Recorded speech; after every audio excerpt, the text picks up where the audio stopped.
Υπέροχα μου πλάσματα, καλή σας μέρα.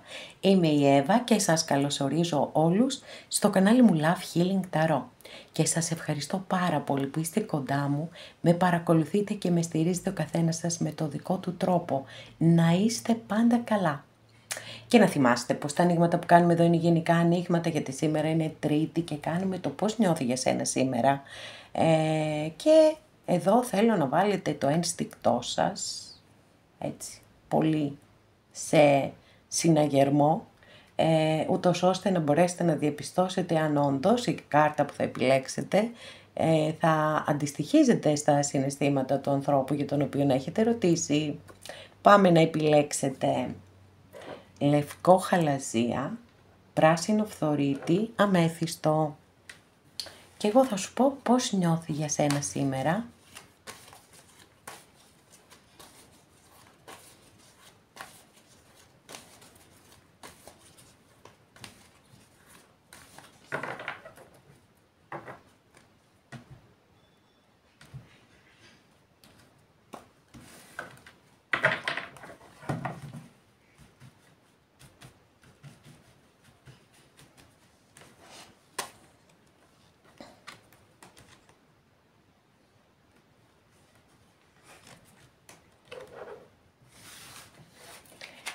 Έτοιμοι, πανέτοιμοι να ανοίξουμε την πρώτη μας καρτούλα εδώ για να δούμε, αγαπημένες και αγαπημένοι. Τι ωραία κάρτα που έχετε, δυνατή κάρτα είναι εδώ.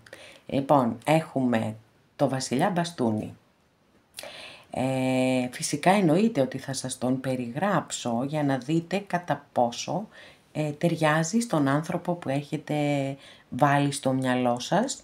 Θα αναφέρω φυσικά και το ζώδιο, γιατί αστρολογικά αντιστοιχίζεται η κάρτα με το ζώδιο του Λέοντα, αλλά μην μπερδεύεστε από αυτό, έτσι.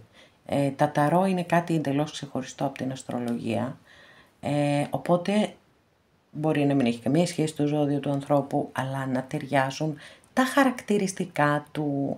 Έχουμε λοιπόν έναν άνθρωπο εδώ της δράσης, είναι πολύ δυναμικός, είναι ευθύς, είναι τολμηρός, σίγουρα έχει πολύ μεγάλη αυτοπεποίθηση και πολύ μεγάλη σιγουριά για τον εαυτό του, γιατί έχει και τη φήμη του πιο εγωιστή από όλους τους βασιλιάδες. Σίγουρα δείχνει πάθος. Αυτό δεν μπορεί να το αμφισβητήσει κανείς, γιατί τα μπαστούνια έτσι κι αλλιώς είναι κάρτες που δείχνουν πάθος. Από εκεί και πέρα, επειδή ακριβώς θέλει να κάνει πράγματα, θέλει να συμμετέχει σε ομάδες, θέλει να ξεχωρίζει, θέλει να διακρίνεται κλπ. Θέλει το χώρο του και το χρόνο του. Γενικά τα μπαστούνια είναι κάρτες που θέλουν να έχουν, είναι αυτόνομοι άνθρωποι, αυτάρκεις, δηλαδή θέλουν πάντα να έχουν το χώρο τους και το χρόνο τους για να κάνουν και τα δικά τους πράγματα. Αν νιώσουν ότι πνίγονται μέσα σε μία σχέση, τότε φεύγουν από αυτή τη σχέση. Λοιπόν, σας έδωσα κάποια χαρακτηριστικά για να δείτε αν ταιριάζει η περιγραφή αυτή με τον άνθρωπο που έχετε βάλει στο μυαλό σας, και κατά τα λοιπά μονολεκτική απάντηση, το πώς νιώθει για σένα σήμερα. Πάθος νιώθει. Πάθος. Για να δούμε τη δεύτερη καρτούλα μας. Παιδιά, τι φοβερό είναι αυτό που έγινε σήμερα. Η πρώτη κάρτα που άνοιξα είναι ο βασιλιάς μπαστούνι. Και πάνω κάτω λίγο θα επαναλάβω τα ίδια βέβαια με τη βασίλισσα μπαστούνι που έχουμε εδώ. Αστρολογική αντιστοιχεία της κάρτας είναι με το ζώδιο του Κρυού. Τώρα, όπως είπα και στο πρώτο άνοιγμα, αν σας ταιριάζει στον άνθρωπο, για τον άνθρωπο που έχετε ρωτήσει, αν ταιριάζουν τα χαρακτηριστικά που θα σας δώσω και δεν ταιριάζει το ζώδιο, it's okay, δεν τρέχει τίποτα, αλίμονο. Βασίλισσα μπαστούνι λοιπόν, εδώ έχουμε την πιο δυναμική βασίλισσα. Είναι πάρα πολύ δημιουργική. Είναι πολύ ζωντανή η παρουσία, δηλαδή δεν υπάρχει περίπτωση να μπει σε ένα χώρο, έτσι δεν έχει σημασία τώρα αν έχετε ρωτήσει για κάποιον άντρα, Έχουμε πει οι φιγούρες στην Ταρό είναι βοηθητικές, δεν έχουν φύλλο. Λοιπόν, δεν υπάρχει περίπτωση λοιπόν να μπει σε ένα χώρο και να μην γυρίσουν όλοι να την κοιτάξουν, να τον κοιτάξουν. Είναι άνθρωποι οι οποίοι εκπέμπουν, ανεξαρτήτου εμφάνισης, έτσι, εκπέμπουν μία άβρα που τραβάει τα βλέμματα, που μαγνητίζει. Άνθρωποι του πάθους και της δράσης και της επιτυχίας βέβαια, και ανταγωνιστική μπορεί να είναι και αυτό ένα χαρακτηριστικό που έχουν τα μπαστούνια. Της αρέσει να ανοίγει νέους ορίζοντες, της αρέσει να εξερευνεί καινούργια πράγματα, αυτόνομη, ανεξάρτητη, και φυσικά αυτά τα χαρακτηριστικά τα ενσωματώνει και στις σχέσεις της με τους άλλους. Δεν μένει ποτέ σε μία σχέση εάν δεν είναι δική της επιλογή, δεν χειραγωγείται με τίποτα αυτή η βασίλισσα, έτσι. Και γενικά τα μπαστούνια δεν μπορείς να τα χειραγωγήσεις, θέλουν πάντα να κρατούν τα ηνία και θέλουν φυσικά το χώρο και το χρόνο τους για να κάνουν τα δικά τους πράγματα.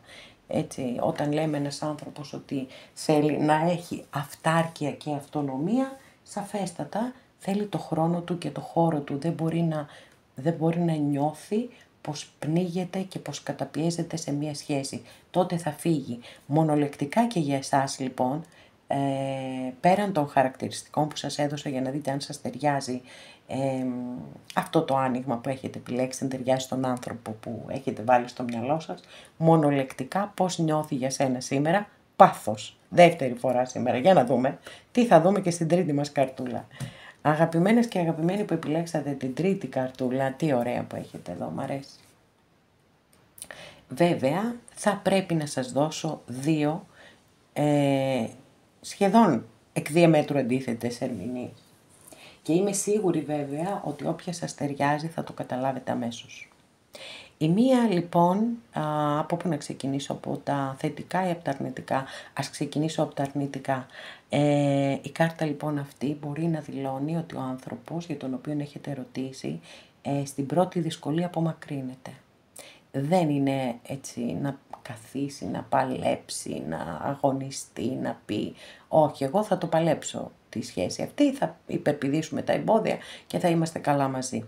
Αυτό λοιπόν είναι το ένα κομμάτι και πάμε στο θετικό τώρα, γιατί το θετικό δηλώνει ότι μπορεί η σχέση σας να πέρασε μία τρικυμία και τώρα πλέον θα πλεύσετε σε ήρεμα νερά.